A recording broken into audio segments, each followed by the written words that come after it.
Hey tout le monde, ici Dendark, on se retrouve aujourd'hui pour la première vidéo tutoriel sur la chaîne. J'espère que vous allez bien, pour ma part ça va plutôt nickel ensemble. On va du coup répondre à la question suivante: comment installer un soundboard en tant que plugin sur TeamSpeak? Cela nous permettra du coup d'avoir un petit soundboard qui va pouvoir nous diffuser des musiques à votre guise via des touches raccourcies ou tout simplement via le clic de votre souris.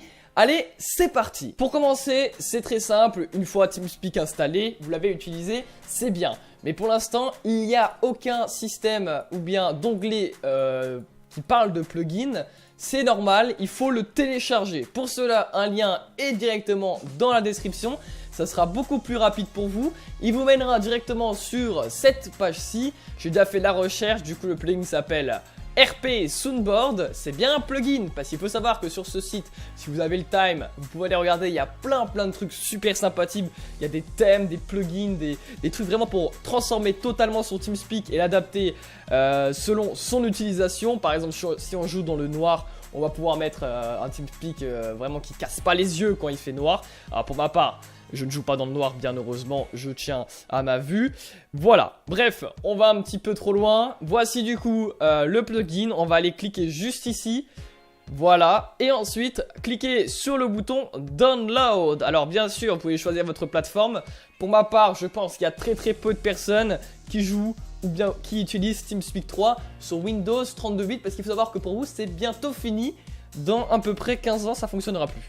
Alors c'est parti, on le télécharge. Donc pour ma part je suis sur Google Chrome, je pense que vous l'avez remarqué via l'interface. Alors rassurez-vous, j'ai une connexion qui est pas terrible. Donc pour vous, si vous avez une connexion potable ou bien normale, vous aurez bien sûr le plugin téléchargeable en même pas 10 secondes. Ensuite on va l'ouvrir et on va avoir cette page. Donc le nom, le type si c'est un thème. Donc là pour sa part ça sera un plugin. On voit l'auteur, bref plein d'informations pas très utiles sauf ça. Donc c'est plutôt cool, ils disent que le plugin fonctionne pour Windows 32 bits ainsi que 64. Alors il faut préciser que si vous voulez avoir TeamSpeak sur Linux ou bien sur la pomme, j'en ai aucune idée. Je pense que ça se télécharge d'une autre façon. Ce sera de toute façon pas le même format de fichier.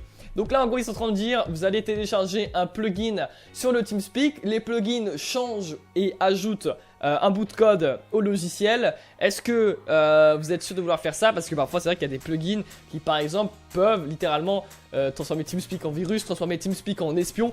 Bref, là je vous rassure, c'est un plugin tout simple, tout banal. Donc vous cliquez sur Yes. Moi je l'ai fait depuis pas mal de temps et il n'y a aucun problème. Là il va nous demander du coup, une fois que l'installation a été confirmé, de relancer non pas son PC mais simplement son TeamSpeak client. Donc c'est le logiciel, parce que le TeamSpeak serveur c'est du coup le logiciel pour héberger le serveur tout simplement. Donc on dit yes, donc c'est parti. On va avoir normalement le TeamSpeak, on le ferme et on le réouvre instantanément. Et normalement, comme vous le remarquez en haut, on a tout ça et hop, entre outils et aide, on a le petit onglet plugin qui est apparu. Donc on a Clownfish qui avait déjà installé auparavant et du coup celui qu'on voulait, RP Soundboard, qui est ici. Donc plugin, RP Soundboard et Open Soundboard. Vous allez du coup vous retrouver ici. Donc là ils disent qu'on est connecté à aucun serveur et qu'on ne pourra donc pas l'utiliser. Donc pour cela je vais me connecter directement si c'est possible au serveur TeamSpeak que j'héberge comme ceci. Voilà, magnifique. Alors je me mets ici pour déranger personne. Voilà. Donc une fois qu'on est ici, on va cliquer du coup sur Plugin, RP Soundboard, Open Soundboard. Et là du coup, on va retrouver des cases. Alors moi, je l'ai déjà paramétré pour choisir les musiques. Par contre, vous aurez des trucs de base déjà intégrés au plugin. Donc vous avez plein de choses très sympathiques à faire, comme par exemple si vous voulez vraiment que 3 musiques, une musique en gros vous pouvez choisir le nombre de colonnes et le nombre de lignes. Moi pour ma part j'utilise jamais mon espace sur le clavier, les touches, les lettres numériques, donc ça veut dire 1, 2, 3, 4, 5, 6, 7 à droite du clavier. J'utilise seulement ceux qui sont à gauche puisque je suis un utilisateur de PC portable et depuis très longtemps j'avais des 13 pouces qui ne permettent pas l'intégration du pavé numérique. Donc voilà, moi j'ai 9 touches, donc ce que je fais c'est que je laisse les 9 pouces. Donc après on a plein de systèmes pour le changer. Par exemple, moi, on va pouvoir un petit peu paramétrer celui-là. Est-ce qu'on veut toucher au volume? Donc plus fort, moins fort que sa voix. Ça dépend si vous voulez mettre que de la musique. Je vous conseille du coup de mettre le volume un petit peu plus haut. Moi, c'est pour mettre des petits accessoires comme ça. tout simplement des petites blagues, voilà. Des petits trucs sympathiques qu'on fait et qu'on ajoute dans les games, ce qui permet de déconner, ça nous évite de faire des montages. Et encore, ça dépend. Moi, j'utilise pas pour faire des montages, j'utilise juste ça pour déconner, comme par exemple quand on fait un petit top 1 sur Fortnite, ça donne ça. Petite musique bien sympathique. Alors là, vous allez me dire, mais comment j'ai fait? Ma souris, elle n'a pas bougé et pourtant la musique s'est enclenchée. Alors pour cela, c'est très simple, on va le faire 2 en 1. Comment l'activer avec une touche, comment l'arrêter avec une touche, parce que c'est aussi possible. On va faire tout simplement tac, clic droit sur une case. Ensuite, vous allez faire choose file et là, vous allez du coup pouvoir choisir le dossier musical. .mp3, après les autres formats .wav aussi ça fonctionne et c'est tout, j'ai pas essayé le reste.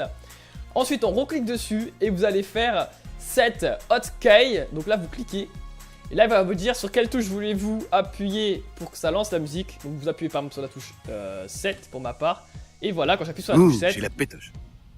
Ça va mettre du coup ce numéro là. Alors le numéro qui est marqué là du coup 1, 2, 2, 8, 8 machin, bref j'arrive pas à lire. 1, 2, 2, 8, 0 c'est normal, c'est le nom de la piste que j'ai téléchargée sur des bases de données de son et de bruitage. Donc là vous voyez j'ai lancé la musique, je l'ai arrêté sans toucher à ma souris. C'est très simple, c'est via des raccourcis clavier. Vous allez dans le petit carré juste ici, vous faites clic droit, vous faites set OK et pareil vous mettez la touche que vous voulez. Pour ma part c'est la touche 0 qui est vachement grande, du coup ça c'est comme une sorte de barre espace sur la droite de mon clavier, c'est super pratique. Après comme je vous dis, personnalisez à votre guise, vous faites exactement comme vous voulez. Faites attention de ne pas mettre des touches que vous utilisez tout le temps. Voilà, donc je pense que j'ai fait vite fait le tour. Ici pour régler le volume général, après vous pouvez régler une par une les pistes. Si par exemple vous avez une musique qui est pas assez forte et l'autre qui est plus forte, vous allez pouvoir mettre celle qui est pas assez forte en moyenne et celle qui est trop forte en moyenne. Tout simplement en faisant clic droit et en allant dans Advanced Options. Je vous laisserai voir tout ça par vous-même, c'est très simple d'utilisation. Maintenant, dernière étape, si toutefois vous voulez supprimer ce plugin ou n'importe quel autre plugin, on en profite, c'est très simple. Vous allez du coup dans Outils, oups là j'ai biglé. Vous allez tout simplement dans Outils, vous allez dans Options. Et ensuite ici, vous avez plein de petites cases. Et là, vous l'aurez vu, vous allez dans Compléments. Alors du coup, vous avez des packs d'icônes, des packs de sons, etc. Bah nous, ce qui nous intéresse, c'est les plugins. Alors il y en a quelques-uns qu'il faut garder, hein. Surtout ne supprimez pas ceux-là. Bon, Clownfish, ça c'est un plugin à part. Mais RP Soundboard et Clownfish sont les seuls à désinstaller. Normalement, tous les autres sont là de base. Et si vous les supprimez, du coup, vous allez voir des choses qui vont changer. Donc par exemple, on veut désinstaller le RP Soundboard. Et bah, vous pouvez donc du coup désinstaller en cliquant ici. Et si vous voulez juste se désactiver, vous cliquez sur ce bouton là et il sera plus disponible tout simplement ni là-haut ni en appuyant sur des touches. Et voilà, c'est déjà la fin de cette vidéo, ce premier tuto. J'espère qu'il vous aura plu. Si c'est le cas, n'hésitez pas à lâcher votre plus gros pouce bleu. Si vous voulez en voir d'autres, n'hésitez pas à me faire des propositions dans les commentaires. Pareil, des questions si vous voulez échanger avec moi. Tout cela se passe dans la section commentaires. N'hésitez pas à partager si vous voulez voir la communauté s'agrandir et à vous abonner si cela n'est pas encore déjà fait. Et très important, cliquez sur la cloche pour recevoir toutes les notifications lors des futures sorties de vidéos. Moi je vous retrouve très prochainement sur le YouTube Game, c'était Blendark. Ciao tout le monde.